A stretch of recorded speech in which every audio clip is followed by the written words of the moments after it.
When my parents gave my childhood home to my brother, I quit managing their finances. A week later, Dad panicked over a $500K debt. I said, "Let Tom fix it. He's the heir, right?" I'm Claire Thompson, 35, an accountant in Denver. Numbers are my language. Spreadsheets, tax forms, making sense of people's financial chaos. My office downtown is a small space with a view of the Rockies, a desk buried in sticky notes, and a coffee mug with a chip from too many late nights. For 10 years, I managed my parents' finances, paid their bills, balanced their accounts, saved them thousands. I never asked for a dime, thinking it made me part of the family. I thought they saw me. But last month, they showed me I was wrong, and it broke something in me. It started with our childhood home in Arvada, a Denver suburb. That house was everything. Creaky wood floors, a backyard swing where I'd read Nancy Drew, a porch where we'd sip lemonade in the summer. I grew up there, dreaming of being someone. My brother, Tom, 38, was always the favorite. Mom, Ellen, 60, a retired school secretary, called him her golden boy, fussing over him at every holiday. Dad, Robert, 62, a former hardware store manager, gave him chance after chance. Tom's car dealership went bust. His real estate empire was a string of bad flips, but they'd bail him out. New loans, cash, whatever he needed. Me? I got, "Claire, you're fine." I told myself I didn't care. I loved that house too much. Winter nights by the fireplace, Mom teaching me to bake snickerdoodles in the kitchen. I thought it was ours forever. I left home at 18, worked my way through CU Boulder, and landed a job at a mid-sized accounting firm. I'm good at what I do, untangling messy books for small businesses. My apartment in Capitol Hill is cozy, exposed brick, a lumpy couch, a window overlooking a noisy street. I was saving for a bigger place, my savings at $200,000, every cent earned through long hours and skipped vacations. My best friend, Lisa Morgan, 34, a graphic designer with a habit of doodling on napkins, knew my family's deal. We'd grab beers at a low-dough brewery and she'd say, "They're all about Tom. Don't let them drag you down." I tried to keep my distance, visiting for Christmas or Mom's birthday, smiling through Tom's boasts about his next big deal. Mom and Dad would nod, barely asking about my life. "Tom's got vision," they'd say. Vision. He was a walking disaster. Then Mom called last month. I was at my desk, spreadsheets open, my coffee gone cold. "Claire," she said, her voice flat, "we're giving the house to Tom." My pen stopped. The house? Our home? "He needs a fresh start," she added. "You're settled, he's not." I blinked, my chest tight. "You didn't even ask me," I said, my voice shakier than I wanted. Dad jumped in on speaker. "Tom's the heir, Claire. You don't need it." "Heir? We're not some dynasty." "That's our home," I pushed back. "My memories are there, too." Mom laughed, sharp and mean. "Don't be dramatic. It's just a house." Just a house? I'd paid $30,000 on their mortgage when Dad got laid off, fixed their taxes, saving $10,000 in penalties, and now they were handing it to Tom like I was nothing. I called Tom, my hands trembling. "You're selling it?" I asked. He chuckled, that smug laugh he always had. "Relax, sis. It's just business." Business? The swing where I daydream? The kitchen where I burn my first batch of cookies? "I'm done," I snapped. "No more handling your finances. You're on your own." He laughed again. "Whatever. We don't need you." Mom texted later. "You're too sensitive, Claire. Grow up." Sensitive? I'd been their accountant, their safety net for a decade. I opened their banking app, froze their access, deleted it from my phone. Done. Driving home, Denver's skyline looked heavy, gray clouds rolling in. That house wasn't just walls, it was my roots, my heart. They'd given it to Tom, their star, who'd sell it to fund another flop. I called Lisa, my voice cracking. She answered, her warmth like a lifeline. "Claire, what's going on?" I told her everything. The house, Tom's smirk, Mom's text. "They used you," she said, blunt. "Let them crash. Protect yourself." I sat on my couch, staring at my laptop, bank accounts open. My $200,000 was safe. Their accounts? I was out. Lisa's words echoed, "Let them crash." They thought I'd keep saving them. They were wrong. I didn't sleep that night. Denver's hum, traffic, distant trains, felt cold. I was raw, betrayed, but something stirred. I'd carried their mess for years. No more. I Googled financial lawyers, booked a meeting. That house was my heart, and they'd handed it to Tom. I was done being invisible. A week later, my phone wouldn't stop buzzing. Tom posted on Facebook a photo of our house captioned, "New chapter, new owner, big plans." Not a word about me or the $30,000 I'd paid on their mortgage. Comments poured in. "Congrats, Tom. Ellen, you raised a winner." Winner? He'd tanked every venture he touched. Aunt Jane's like stung most. She'd hugged me at Christmas, called me family. Now? Nothing. I blocked the post, my hands shaking. Denver's chill seeped into my apartment, the radiator clunking uselessly. They'd erased me, made me a ghost in my own home. Mom called while I was at work, spreadsheets glowing on my dual monitors. I let it ring twice, my stomach nodding. "Claire," she said, her voice sharp, "you need to keep managing our accounts. Tom's busy with the house." Busy? Selling my memories? "I'm done," I said, keeping my voice even. "You gave him the house. Let him deal with it." She scoffed. "You're so selfish. We need you." Need me? I'd saved them $50,000 in bad investments, cleared $20,000 in debt. "No," I said. "Figure it out." She hung up, muttering about loyalty. Loyalty? I'd been their accountant, not their daughter. Rumors spread fast. Aunt Jane texted, "Why are you abandoning your parents?" Cousin Luke called me cold. Mom had spun the story. I was the ungrateful kid, ditching family for pride. Pride? I'd carried their finances for a decade. A client, Anna Price, gave me a look at a meeting. "Heard you're having family issues. You okay?" My throat tightened. Their lies were creeping into my work. I called Lisa, pacing my office, the city gray outside. "They're trying to ruin me," I said. She was fierce. "They're parasites, Claire. Protect your money. Let them sink."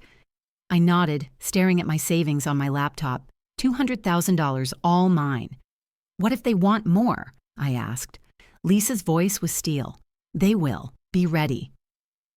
I found Stephen Carter online, a financial lawyer with glowing reviews. We met at a cafe in Reno, snow dusting the windows, the smell of fresh espresso grounding me. I laid it out, the house, Tom's takeover, my exit. Stephen's eyes narrowed. "You manage their finances? No contract?" I nodded. "Just trust." He leaned back, sipping his latte. "You're not liable for their debts, but we'll dig. They sound desperate." He started working that day. I called Mr. Lewis, my bank contact. "Any weird activity on my accounts?" I asked. He paused. "Your mom tried accessing your savings last week." My savings? My heart raced. "Block her," I said. He did. They weren't just taking the house. They were after everything. Then they pushed harder. Tom and Dad showed up at my office, no heads up. Tom in a flashy leather jacket, Dad looking tired, his flannel frayed. "Claire," Tom said, holding a ledger like a prop, "you owe us $50,000. I blinked, stunned. "What?" Dad stepped up, his voice heavy. "You lived in that house. You benefited from our finances. Pay up." Gee, benefited? I'd paid their bills, fixed their messes. "That's my money," I said, my voice tight. "I owe nothing." Tom smirked. "You're killing Mom and Dad. Just write the check." I laughed, bitter. "You got the house. Pay your own debts." Dad's face went red. "You're no daughter of mine." The words cut deep. I pointed to the door. "Get out." They didn't stop. Mom mailed a letter, typed, formal. "Claire, your mismanagement cost us. Pay $50,000 or we'll sue for fraud." Fraud? I'd saved them from bankruptcy. They were twisting my work against me. I sent it to Stephen. "They're bluffing," he said, his voice calm. "But we'll counter." My apartment felt smaller, Denver's snow piling up outside. They'd given Tom my home, now they wanted my savings. For what? Another of his flops? Stephen called a week later, his voice sharp. "Claire, we found something big." My pulse spiked. "What?" He explained. Tom had taken a $500,000 loan for a real estate venture 2 years ago. Dad co-signed. I'd warned them against it, but they ignored me. The loan was defaulting, due in days. "They hid it from you," Stephen said. "Used your clean financial records to look legit." I felt sick. My work, twisted to fund Tom's mess. Stephen had proof, loan papers, emails, Dad's signature. A text from Tom to a buddy, "Claire's books make us look good." I needed more. I called Uncle Carl, Dad's brother, the one relative who hadn't turned on me. We met at a dive bar in 5 Points, neon lights buzzing. "Claire," he said, nursing a Coors, "Tom mortgaged the house for another loan. They're drowning." My jaw clenched. Mortgaged my home, the swing, the porch. "Your parents think Tom's their savior," Carl sighed. "They're blind." I thanked him, my mind racing. Tom wasn't just reckless, he was desperate, gambling our legacy, and they'd let him. I sat in my office, snow falling outside. Lisa stopped by, 2 coffees in hand. "They're imploding," she said, blunt.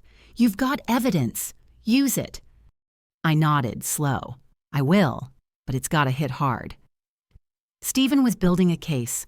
I moved my $200,000 to a trust untouchable. I planned a reunion dinner at a fancy restaurant in Cherry Creek. Chandeliers, velvet drapes, the works. I invited Mom, Dad, Tom, Aunt Jane, Uncle Carl, a few cousins who'd bought their lies. The invite was warm. Let's come together as family. They fell for it. Tom texted, "Smart move, sis." Mom called, "Claire, I'm glad you're softening." I smirked. They thought I was caving. This wasn't a truce, it was a reckoning. The dinner was set for 7 p.m. Tom swaggered in, his watch catching the chandelier light. Mom fussed over him, her pearls gleaming. Dad looked worn, his eyes sunken. Uncle Carl gave a cautious nod. Aunt Jane smiled, clueless. Dinner was perfect. Steak, truffle risotto, wine flowing. Tom bragged about new deals. Mom gushed about his ambition. I stayed quiet, picking at my plate, waiting. Dessert arrived. Creme brulee, its crust caramelized. I stood, raising my glass. "Thanks for being here," I said, my voice steady. After the house, I learned something. Truth matters. I hit a button and a projector lit the wall. Tom's smirk vanished.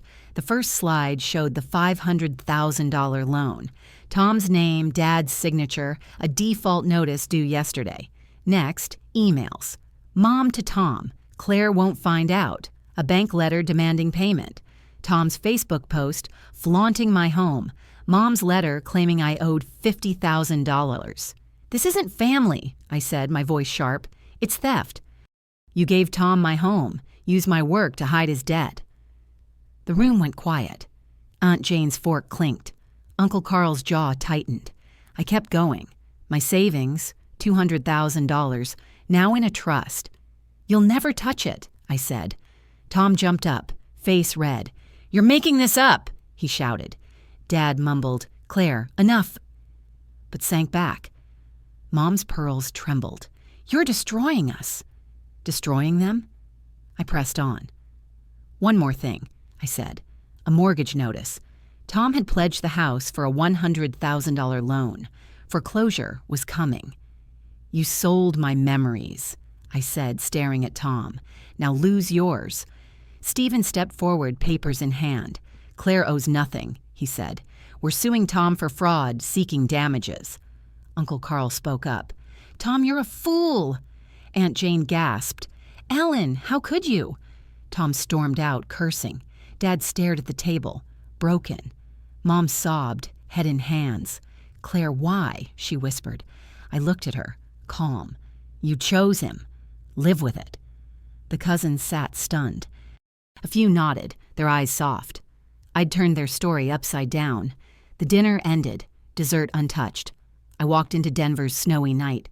the cold sharp but freeing. I wasn't carrying their weight anymore. Days later, the bank called Dad. Foreclosure started. The house, my swing, my porch, was gone.